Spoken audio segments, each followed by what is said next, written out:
Hello, kumusta mga kabayan? Nandito na naman tayo sa ating panibagong video. Ito yung mga materialis natin. Cyclone wire. Saka mga tubo, magpuputol tayo. Di-uno na tubo to. GI pipe 1 inch ang diameter. Ito yung gagawin natin frame. Kasi gagawa tayo ng gate ngayon. Ito yung cyclone wire. Bago ko i-welding yung frame nya, pinapasok ko muna sa cyclone wire ang mga bawat frame, ang bawat side. Ito yan sa isang side. Tapos sa pangalawang side, ganyan din. Papasok natin para nasa loob na siya, hindi na kailangan natin ng pang-ipit. Bali siya na ang magdadala ng cyclone wire. Yung iba kasi bago ilagay yung cyclone wire, pinafabricate muna yung frame nya. Ako iba, pinapasok ko yung cyclone wire sa tubo nya, yung sa frame. Bali wala nang ipit yan. Bali doon sa dulo ipapasok din. Ayan, ganyan. Tapos ihigpitan lang natin para mahila yung mabinat yung yung cyclone wire. Yan, 4 na side na. I-check natin kung eskwalado ba yung frame na ginawa natin. Yan, susukatin natin diagonal. Pag nagparehas yung dalawang diagonal, parehas ang sukat, ibig sabihin eskwalado na. Yan, parehas naman, itutuloy na natin. I-full weld natin yung bawat corner.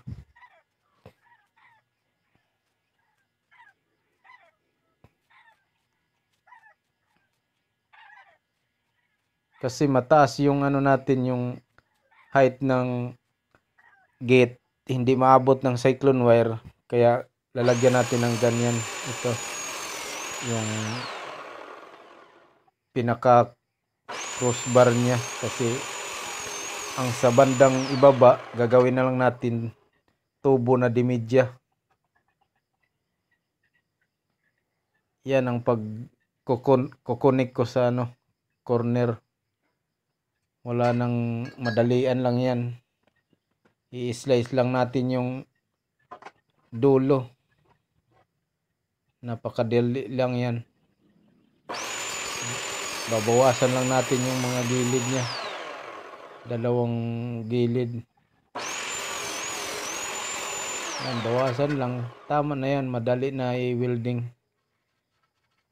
Yan yung height ng cyclone wire. Bali sa bandang ibaba, tubo na dimidya yung gagawin nating grill.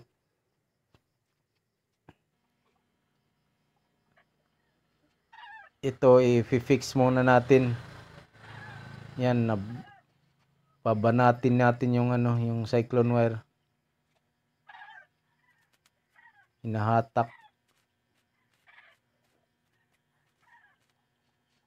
Yan, mahigpit na yan, kaya i-welding na natin. Saka lalagyan pa natin ng yan, i-full weld pa natin yan. Lagyan natin ng patayo na dalawang dimidya na tubo.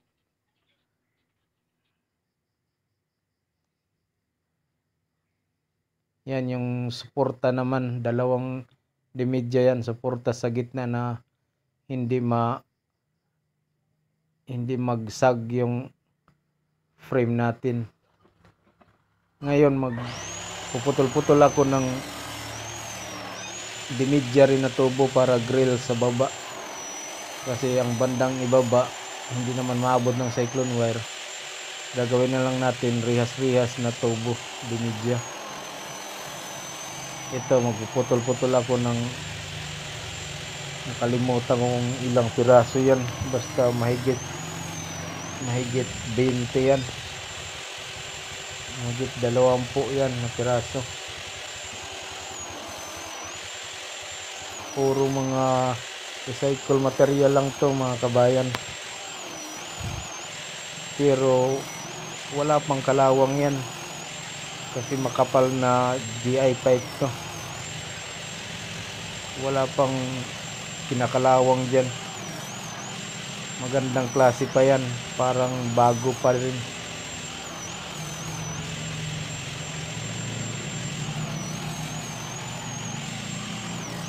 Kinukuha ko lang yung mga dulo kasi yung dulo minsan may kalawang, saka yung pinag-gildingan tinatanggal ko lang yung dulo.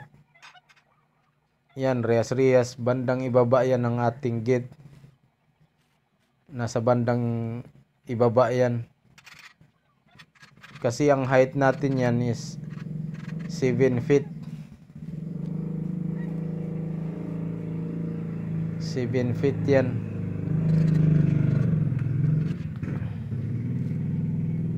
Yung ano natin cyclone wire nasa 5 feet lang yan, kaya mga 2 feet yung rehas-rehas natin.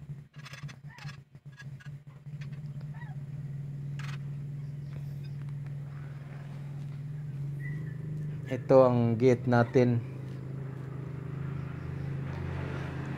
Dahil malayo nga pala ang pagkakabitan nito, bubuuhin natin yan dito sa farm. Bubuuhin natin dito lahat, pati yung haligi niya, para pagdating natin doon, paglipat, pag lagay na, buhos na lang, bubuhusan natin ng concrete para ibabao natin yung poste niya, yung sa pinakababa.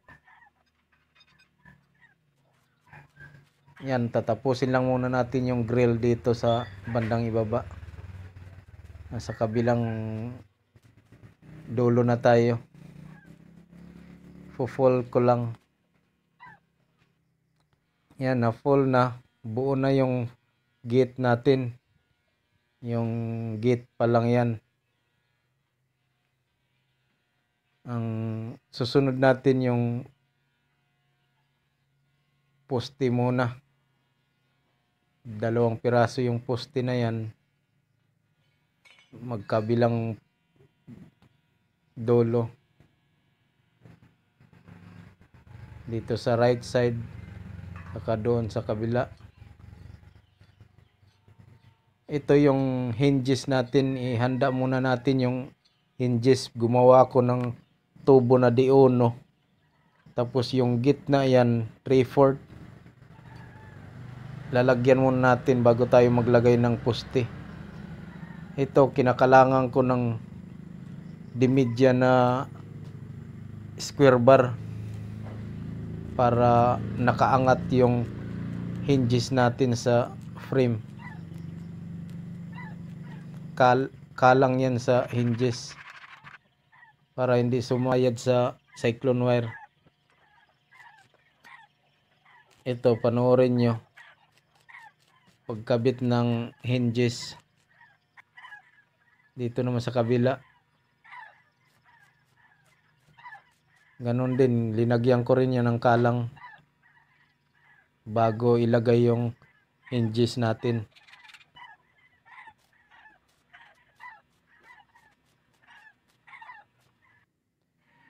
Yan, tingnan nyo. Nakaangat yan. Dito, walang cyclone wire yan dito kasi rehas-rehas yan. Pero doon sa, ito yung square bar na pangkalang natin. Dimidya yan. Yung doon sa kabila, yung bandang itaas, may cyclone wire. Tingnan nyo. Nakaangat siya, hindi siya sasayad. Kasi may cyclone wire yan eh. Ngayon, nilalagay na natin yung poste niya. Ito yung sa magkabilang dulo. Ito sa kanan. I-welding din natin yung header. 2 piraso ang header natin. Dudugtungin natin yan. Kasi wala tayong mahaba na didusto na tubo. Yan, putol yan. Scrap din to eh. Mga binaklas din to sa nasirang greenhouse. Pero wala pang kalawang yan. Ito, kinalangan ko lang muna ng spacer para pantay ang gap niya. Para hindi, kasi may cyclone wire eh. Linagyan ko lang ng spacer para susunod siya kung ilan ang gap niya, parehas hanggang doon sa kabila. Nakaparallel siya sa frame. Ito, panoorin nyo, i-welding natin.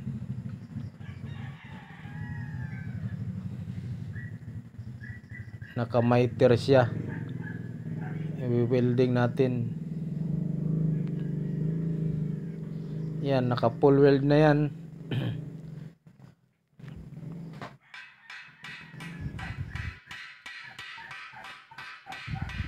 Full weld na yan.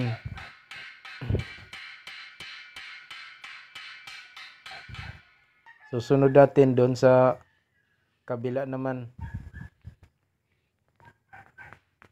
Sa bandang kanan na corner.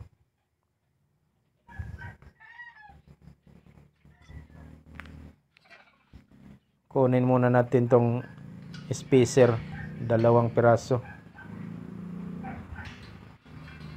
Gagamitin din natin dito sa kabila para parehas ang gap niya.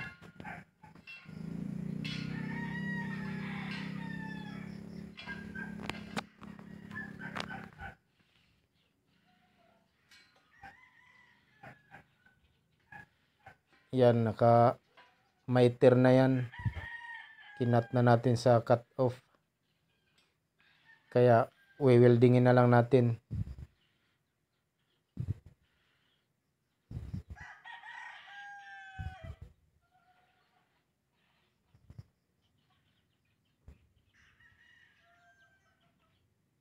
Yan, naka-welding na. Full weld na yan.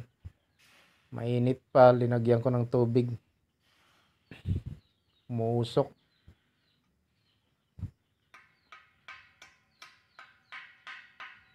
Susunod natin dito naman sa gitna naman.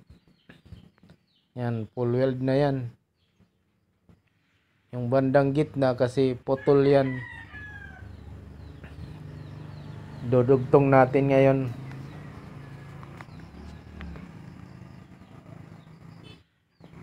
Ito may konting kalawang pero manipis lang yan. Napakanipis na kalawang lang yan. Mawawala yan pag linagyan natin ng metal primer. Yan, welding natin to. Ito, naka full weld na. Mainit pa. Tapos na yung header sa poste. Ang kailangan naman natin dito sa baba, ito yung bandang baba, lalagyan natin ng tension dito. Yan, di uno lang na tubo para hindi maghiwala yung 2 poste. Yan, nakaganyan yan. Yan, naka-welding na.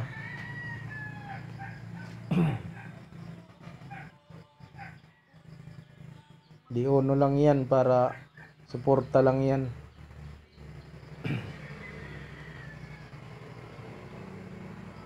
Full weld lang natin yan, naka full weld na.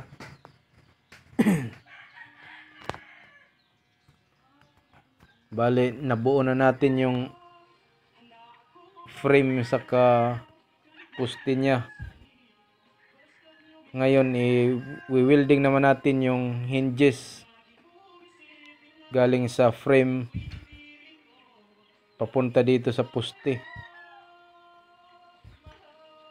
Yan, kailangan natin ng kalang din. Nilagyan ko ng kalang na dimidya na square bar para nakaangat yung hinges sa poste. Yan, kailangan natin i-full weld yan.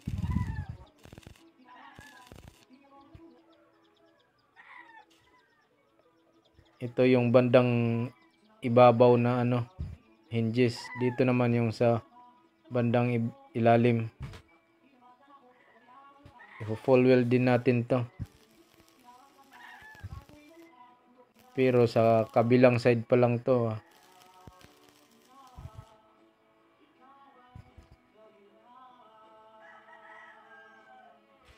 Yan, naka full weld na yan. Kailangan natin iangat yung gate para ma-welding din natin sa bandang ilalim. Iangat lang natin kasi ang na-welding natin kanina yung sa ibabaw pa lang. Babaliktarin natin para ma-welding yung ilalim. Itatali ko muna. Yan, nakaangat na yan, nabaliktad na yan yung hinges. Full weld din natin sa ilalim.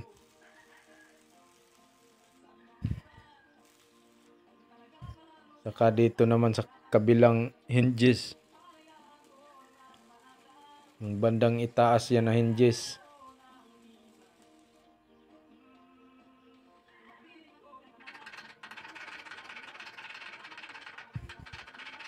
Sinsilin natin kung mayroon pang kulang.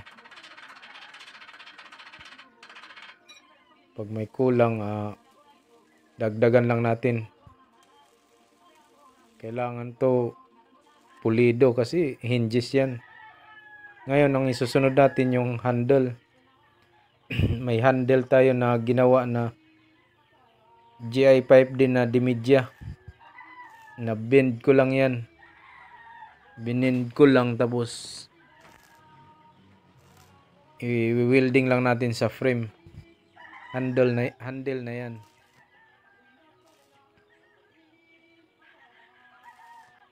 Yan ang handle natin.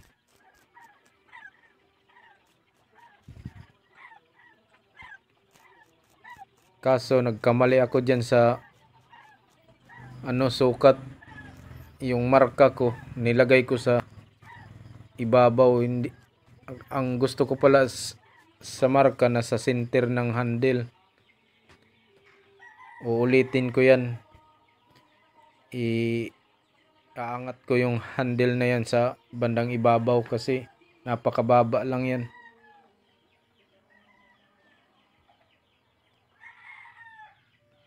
Nawala ako sa marka pero saka na lang yan. Iunahin muna natin yung lock. Ito, naglagay ako ng 5/8 na ito angle bar para sa amazing lock natin. Walang katulad to na lock. Design ko to. Ito square angle bar na hiniwa. Ito yung ilalagay natin na pin. Round bar na 5/8. Pinaka pin yan. Tapos ipapasok natin sa angle bar. Saka suporta rin. Yan. I-welding natin yan.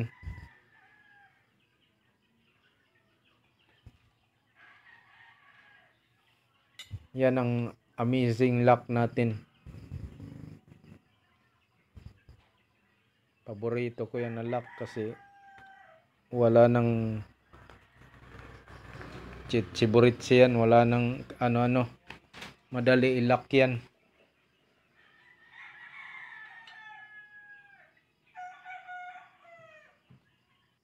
I-welding ko lang ha.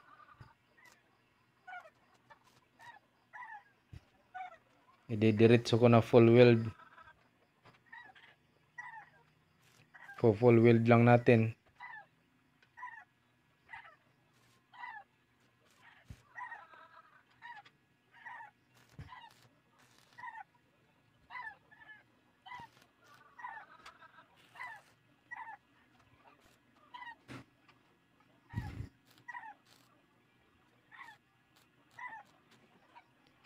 Ito, ititesting natin kung may mali ba. Ito yung para naman sa padlock. Linagyan ko ng additional na steel bar para padlock yan.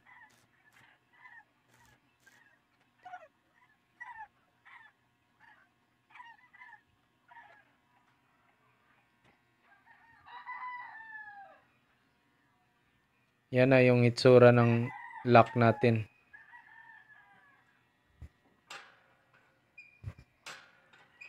Iangat natin yung gate. Hindi na mabuksan kung hindi mo iangat yung lock natin. Yan ng lock. Pag isarado mo, diretso na siya lock. Yan yung amazing lock natin. Ito, nalipat ko na yung handle. Nagay ko na sa bandang ibabaw. Yan, linagyan ko ng bubong yung paglalagyan natin ng padlock. Yan, bubong yan para hindi mabasa yung padlock natin. Saka may cover yan sa labas, protection yan. Ang kulang na lang natin, ito yung sa header natin, linagyan ko ng mga steel bar para lalagyan yan ng barbed wire. I-welding natin yan.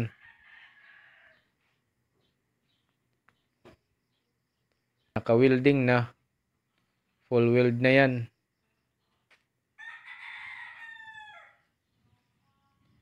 Yan ang paglalagyan natin ng barbed wire sa ibabaw.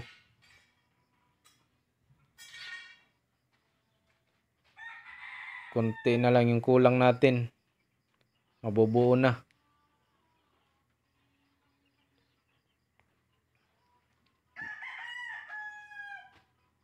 Ito yung bandang ilalim natin.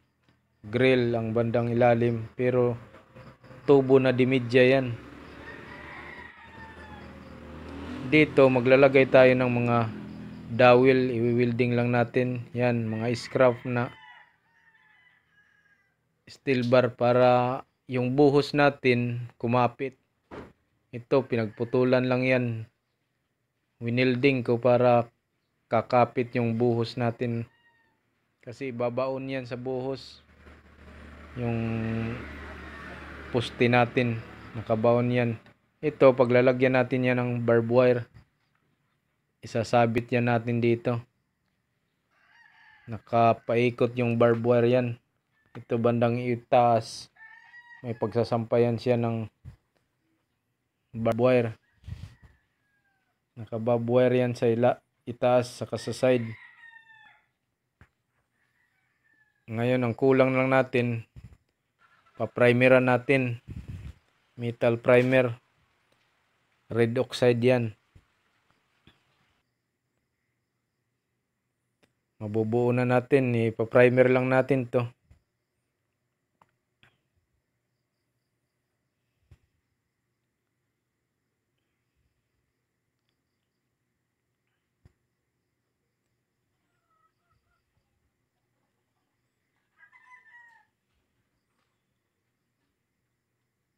Yan, kailangan natin i-primer lahat yan. para hindi kalawangin. Anti-rust yan.